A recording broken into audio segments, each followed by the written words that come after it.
বেঁচে আছি that is fine, মরে গেলে কি হবে এটা সম্পর্কে একটু জানা যাক বলে একটা মানুষ হলো কিউরিয়াস জাতি, এবং মানে কিছুতেই বোর হতে পারে না মানুষ, বোর হবে না, কিছু না কিছু এদিক ওদিক থেকে বের করে স্টাডি করা শুরু করবে। শুধু বোর হবে মানে কি, স্টেডি স্টেটটাও আমাদের পছন্দ না। ধর তুই আনন্দে আছিস, কোনো ভয়ের কারণ নেই, ফাইন, মজা নেই আর একটু ভয় পেয়ে দেখি পৃথিবীতে খারাপ কি আছে তখন খুঁজবে মানুষ।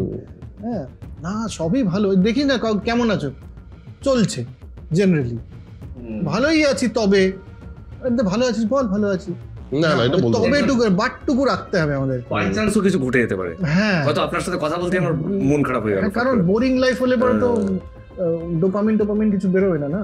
তবে এখানে একটা জিনিস বলি, সেটা হলো রিসেন্টলি বেশ কিছু জিনিসপত্র নিয়ে কথা হচ্ছে সারা পৃথিবীতে, যে বোর হওয়া মানুষ ভুলে যাচ্ছে বলে অনেক প্রবলেম হচ্ছে। হ্যাঁ আমিও দেখছি ইউটিউবে খুব আসছে আমার কাছে, ডোপামিন হাই, আমরা বোর হচ্ছি না। না মানে বোর হওয়া যে ইম্পর্টেন্ট, বোর হওয়া ইম্পর্টেন্ট ইয়েস, নাকি শান্তভাবে থাকাটা ইম্পর্টেন্ট? এইটাই শান্তভাবে থাকা মানেই মানুষের বোর হওয়া।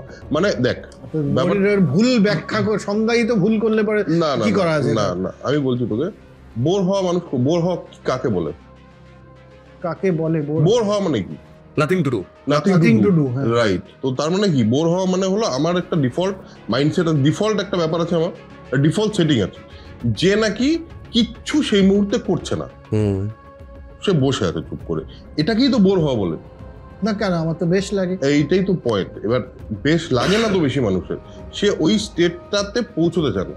আজকাল তো আরো বেশি, এই যে আমরা এখন এই যে এটা করছি, অনেকে এটা শুনছে কানে লাগিয়ে, হয়তো জিম করার সময়, হয়তো রান্না করার সময়, হয়তো চলার সময়, হয়তো ইয়ের সময়, কিন্তু তাহলে সব সময় তাদের ওই ডিফল্ট মাইন্ডসেটটা তারা পৌঁছতে চাইছে না।